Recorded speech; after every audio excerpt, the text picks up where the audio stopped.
As invasões, portanto, passa a ser o nosso tema, que tem como referência um clipe que nós vamos mostrar daqui a pouco, sobre as invasões nas casas espíritas. Mas a gente percebe que esse termo invasão ou invasões, ele é muito amplo. E ele é tão atual e tão emergente que chega a ser assustador. Praticamente todos nós que estamos encarnados nesse mundo, sejamos nós pessoas da zona urbana ou da zona rural, nós estamos vivendo um temor, um medo de sermos invadidos, de termos os nossos lares, as nossas casas invadidas. E as invasões vão acontecendo de todas as formas.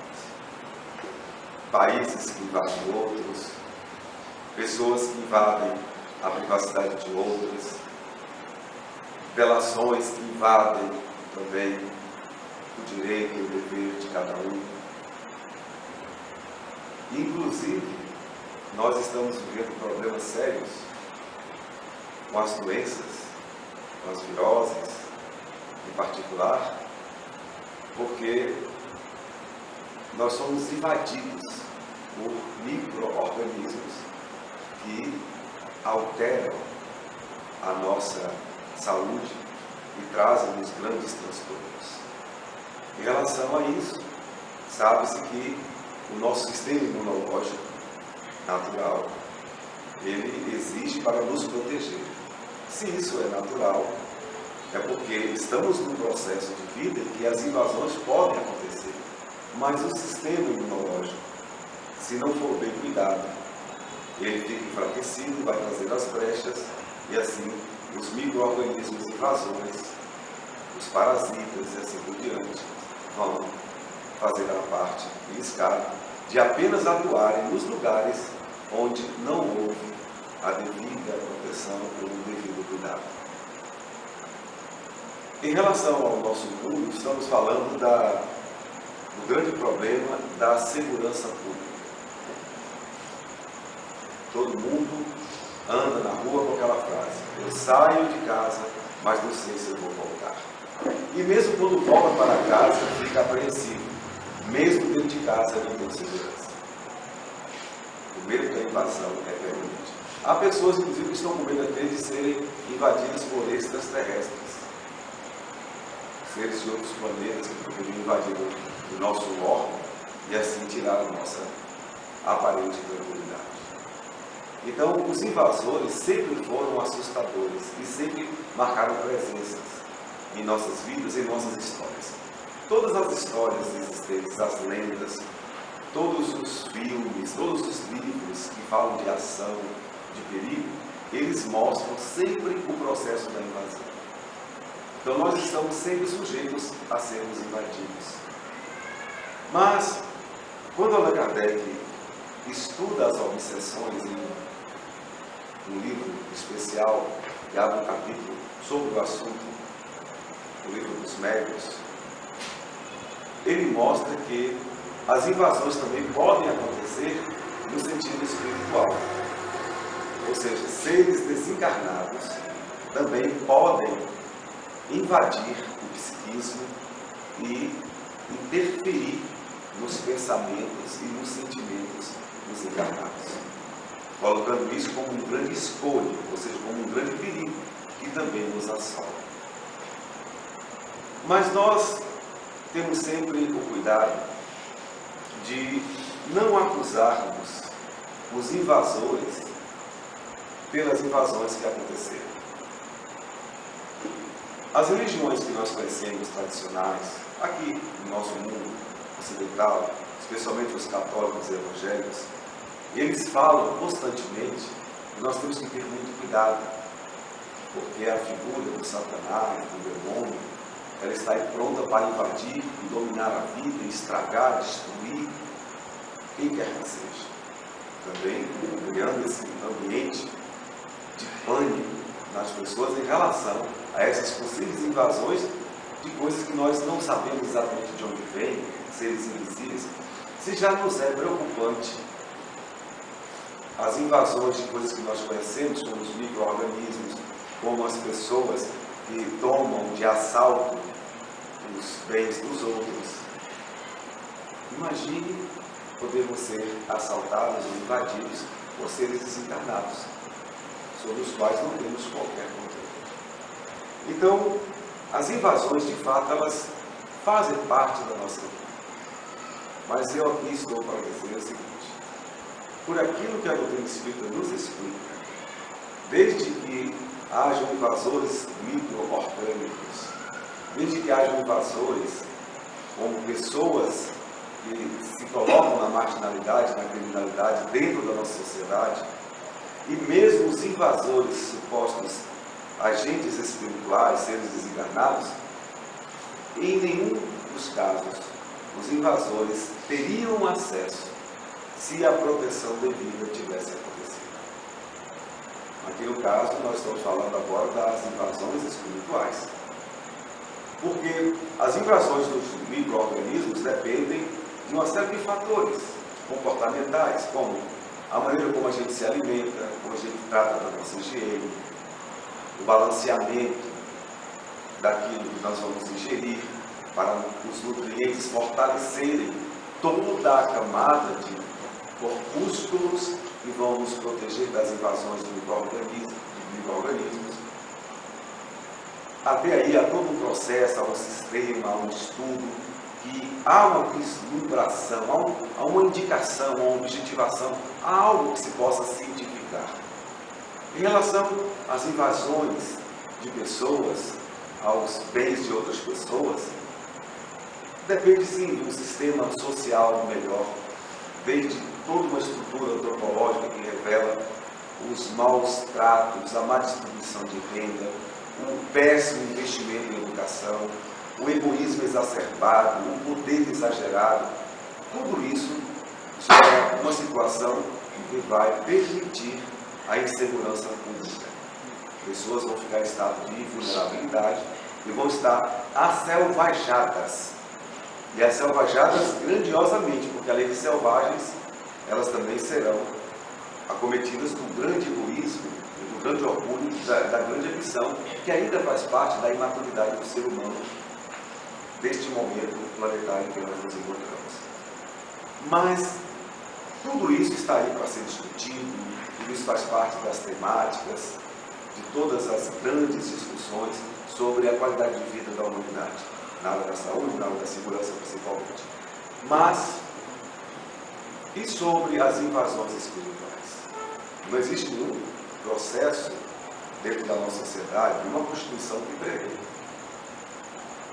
Mas, a ciência espírita, ao estudar o assunto, nos mostrou que nós sim, todos nós, poderemos ser invadidos por seres desencarnados, mas somente quando nós permitimos. Conversamos esses dias com dirigentes da nossa região, especialmente daqui das casas de Gilmar, falando de algumas dificuldades, de algumas posturas, de um ou de outro dirigente, de uma negligência aqui, de uma ausência lá, uma preguiça mais adiante, uma invigilância aqui ou ali, enfim, e colocando como se tudo isso fosse um processo de obsessão. E tanto eu como uma das pessoas discutindo o assunto, chegamos à conclusão de que isso não pode ser assim. Existem as invasões, sim. Constatou-se as invasões, se constatou. Mas os invasores, eles só entraram porque nós temos brechas. Simplesmente porque nós temos brechas. Então nós não vamos acusar os invasores. Nesse caso nós chamamos de obsessores. Aqueles espíritos que tentam criar obstáculos, tentam dificultar a marcha do progresso de quem quer que seja. Nós já tivemos aqui a oportunidade de conversar com vários espíritos que se colocam como perseguidores dos encarnados, e nós temos procurado ter um respeito muito grande a todos eles. Um respeito relativo, porque ao mesmo tempo que nós os consideramos não responsáveis diretamente pelas invasões que provocam, porque as invasões são causadoras pela invigilância dos encarnados, mas ao mesmo tempo nós os colocamos na condição de covardes. Porque a covardia é sempre aquela posição de espreita, de alguém que procura a vulnerabilidade do outro, procura o ponto fraco do outro para atacar. E isso é covardia. Quando nós tivemos a nossa oportunidade de praticar lutas marciais, uma das lições mais brilhantes que nós tivemos de mestres conscienciosos, infelizmente nem todos o são, é de que quando você alcançasse um determinado grau na sua capacitação de autodefesa, você jamais poderia usar aquele processo de autodefesa com pessoas que não aprenderam a se defender daqueles golpes. Isso seria um ato de covardia. E isso, de tal maneira, era passado com uma filosofia tão profunda que, ao terminar todo um processo de preparação, jovens que ao mesmo tempo pensavam que, tendo golpes próprios para se defenderem, poderiam ser pessoas também mais ardilosas, mais agressivas, acabavam chegando à conclusão de que agora é que nós não podíamos atacar mais ninguém. Porque certamente nós não íamos encontrar entre as pessoas que não praticam artes marciais aquelas que correspondessem àquela condição, de que também saberiam os mesmos golpes para que qualquer embate houvesse em pé de igualdade. Então, se não é em pé de igualdade, é injustiça, é covardia. É como você querer tirar o pirulito de uma criança ou querer surrar um bêbado. São pessoas que estão completamente invulneráveis. E assim, em relação a todos nós, no caso, dirigentes espíritas, e médiuns, trabalhadores, expositores da Casa Espíritas, nós também temos que nos colocar nessa condição. Nós temos recursos melhores do que qualquer outra religião possa oferecer em termos de práticas e técnicas demonstradas de como devemos nos proteger. Os espíritas, principalmente, que estudam de fato, a doutrina espírita, somos pessoas que temos todas as condições para nos tornarmos vigilantes e que usemos a oração também como uma outra força importantíssima de criar um clima de imantação energética com o poder de impedir qualquer invasão de seres que estejam mal intencionados em relação a nós. Mas, de um modo geral, percebe-se que a gente não tem muito a fazer em relação aos invasores espirituais. Por que não tem muito? Porque mesmo com todo o conhecimento que possuímos, nós somos, conforme Kardec classificou em um livro citado em um dos médiuns, nós somos os trabalhadores da Casa Espírita que atuamos diretamente com o intercâmbio mediúnico, somos chamados de médiuns obsidiados. O que é um médium obsidiado? É aquele que sabe que está sendo obsidiado, sabe que está dando brecha, conhece todas as brechas que está dando de si mesmo e mesmo assim não faz nada. Não modifica. É indiferente. É indiferente, inclusive, às instruções que recebem dos espíritos bons, as orientações que vêm nas próprias sessões mediúnicas alertando.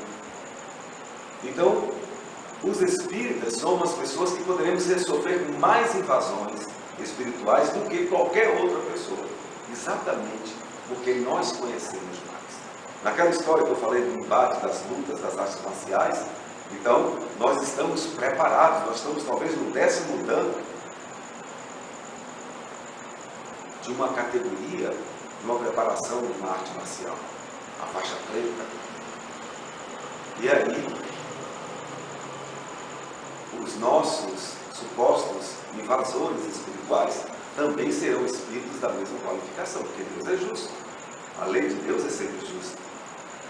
Então, os espíritos que poderão nos embater são aqueles espíritos que vão dotar de uma certa inteligência, de uma certa sagacidade, e eles vão reunir recursos tais para fazerem o enfrentamento dentro do nível em que nós nos encontramos, para que a luta seja igualitária.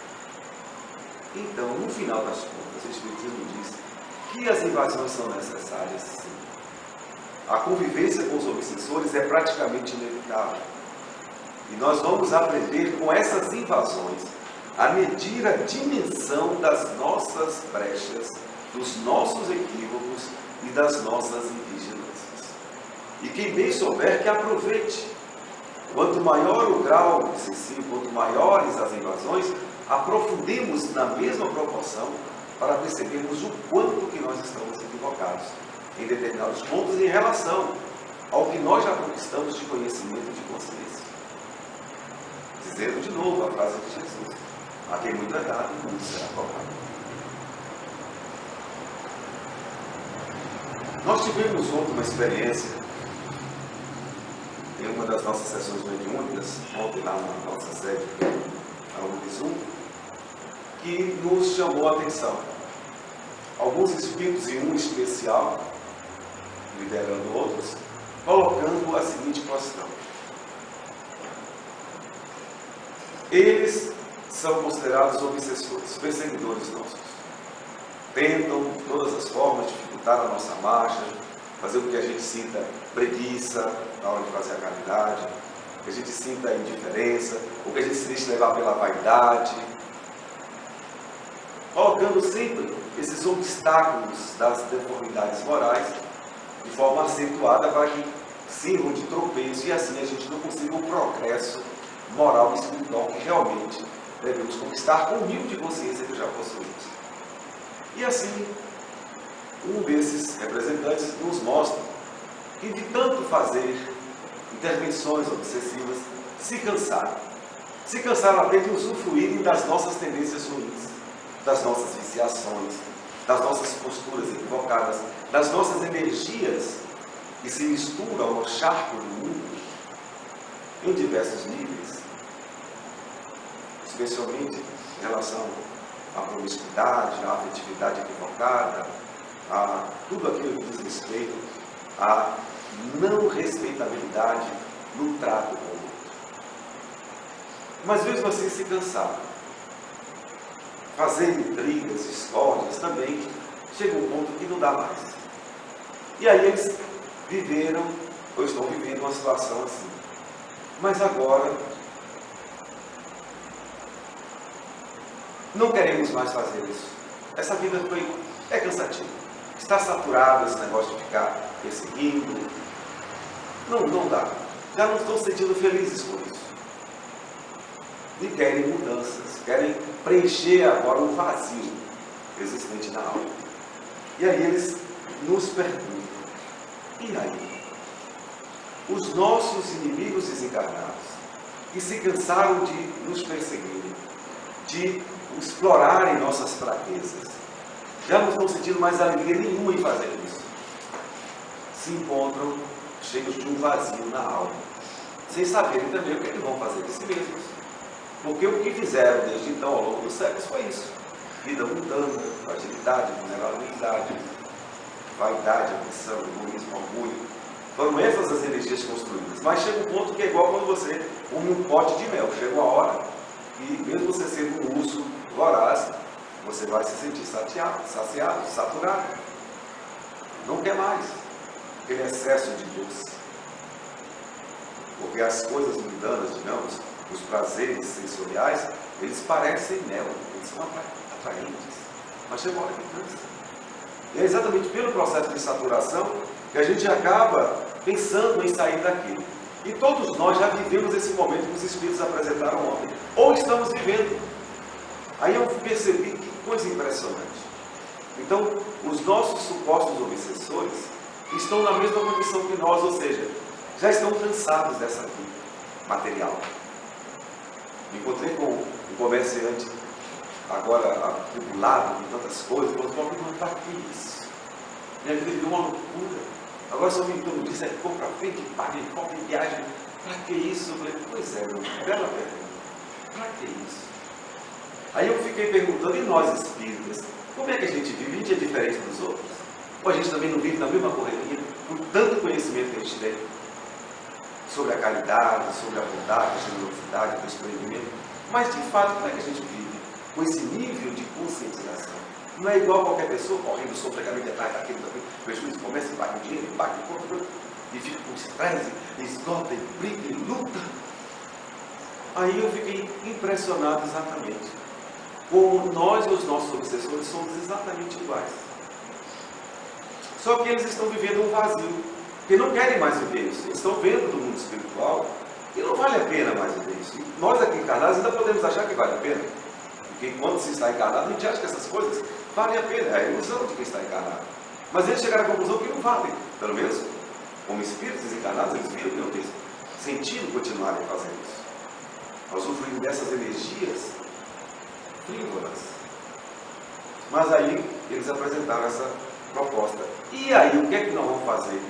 O que é que nós temos para oferecer? Ou seja, eles, espíritos, propondo a nós, encarnados espíritas. E aí? Se eu já cansei de tudo, não quero mais nada material, realmente fazer o que a gente faz não leva a nada. Mas o que é que vocês têm para nos apresentar? Para preencher agora o vazio? Porque a gente só sabe fazer isso até hoje. Eu achei isso tão impressionante. E de ontem para cá eu não tenho pensado em outra coisa. Eu digo, meu Deus, se eu estava lá presente, eu apresentei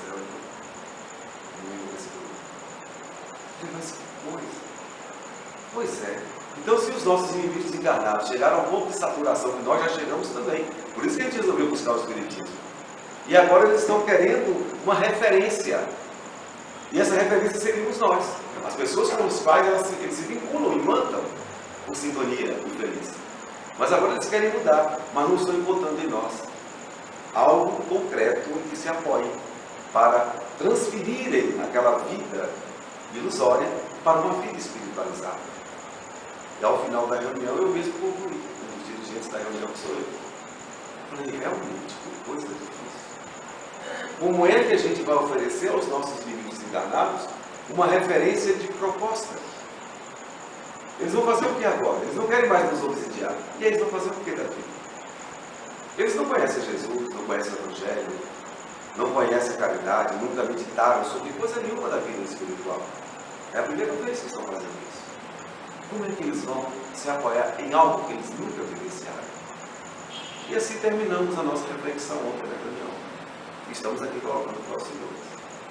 Pois é, gente. Como é que a gente vai fazer? O nosso obsessor resolveu que não vai mais nos perseguir. Mas está pedindo da gente, sim, mas o que é que você tem para me oferecer? Para arrancar esse vazio que ficou. Eu não tenho mais vontade de preencher minha vida com as novidades, com as perseguições, com as tramas, com as picuinhas, com as fofocas. Não, isso não interessa mais. A beneficência acabou, esgotou. Não está dando prazer, está tudo muito ruim, muito chato. Mas o que é que vocês têm para me oferecer? Para arrancar esse vazio e me dar algo concreto, algo que me deixe feliz. Aí ficou essa reticência, essa lacuna para a nossa reflexão. E aí a gente percebe justamente que os invasores das nossas casas espíritas, dos nossos lares, dos nossos trabalhos, das nossas mentes e corações, são espíritos exatamente iguais a nós. Mas eles são importantíssimos para nos ajudarem a perceber o quanto ainda nos falta de espiritualização de fato. Porque espiritualização teórica nós temos de sobra, mas de fato essa parece ainda ser muito ausente. E é o que nos preocupa, porque se nós não conseguimos essas metas, como é que ficaremos? Então vamos chegar àquela condição que já ouvimos falar várias vezes que expositores e médiuns espíritas, até reconhecidos dentro do ambiente da casa espírita, na verdade não fizeram reforma íntima. São dirigentes que trabalham, mas no fundo não mudaram nada a maneira de pensar, a maneira de tratar o outro, a maneira de olhar, a generosidade, a compaixão, a piedade, enfim, os valores espirituais verdadeiros. Só trabalham. Trabalha muito, sim. E aí, o que aconteceu interiormente? E lá na alma? Houve alguma mudança? Aquele suor serviu para quê?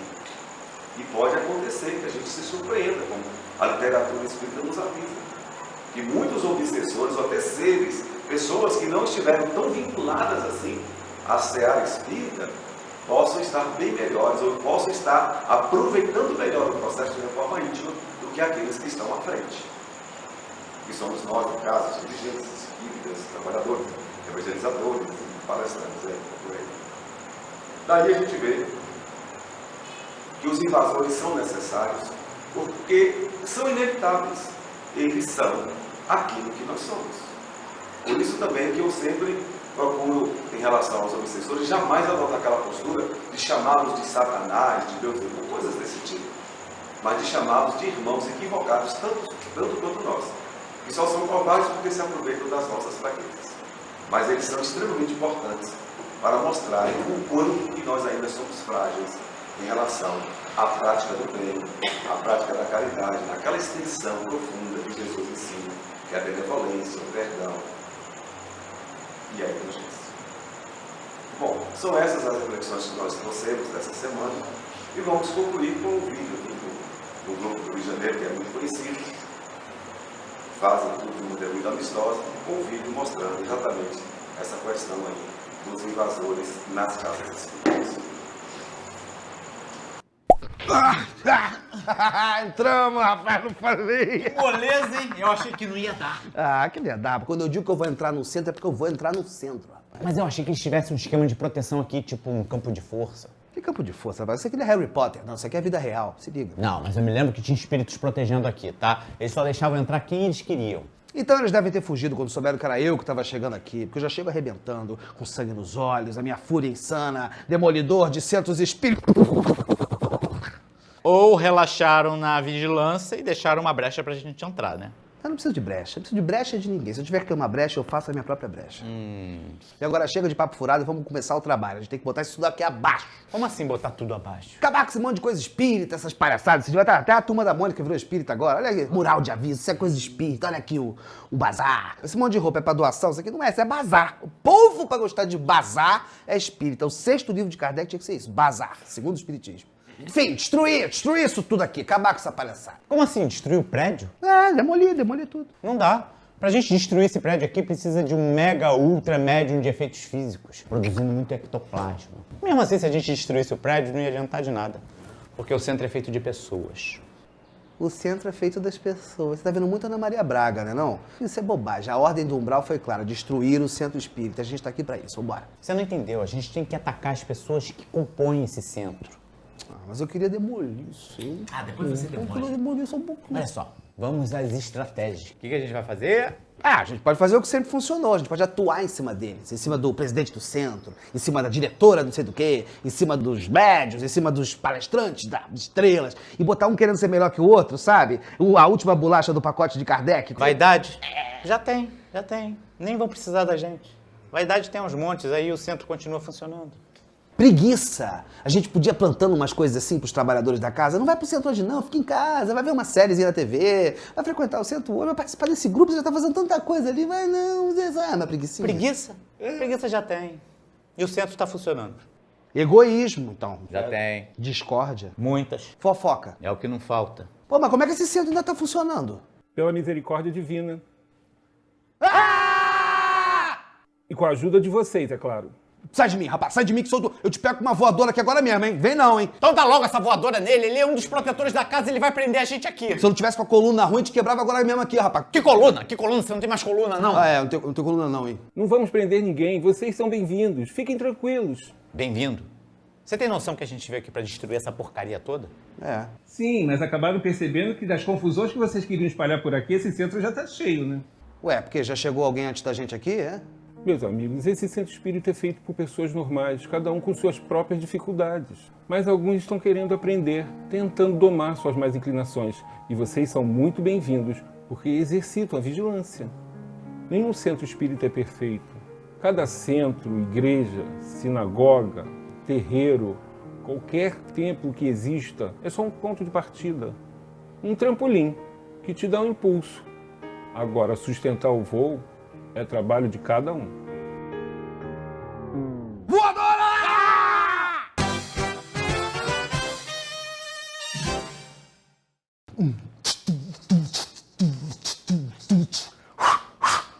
Era só mais um centro que a gente obsidiava, mas o mentor boladão ali estava de guarda. Tinha inveja e preguiça e vaidade não falta, mais pra espalhar confusão já não valia de nada. Chegamos de voadora, pedra, papel e paulada, mas nós quebramos a cara com a coluna travada.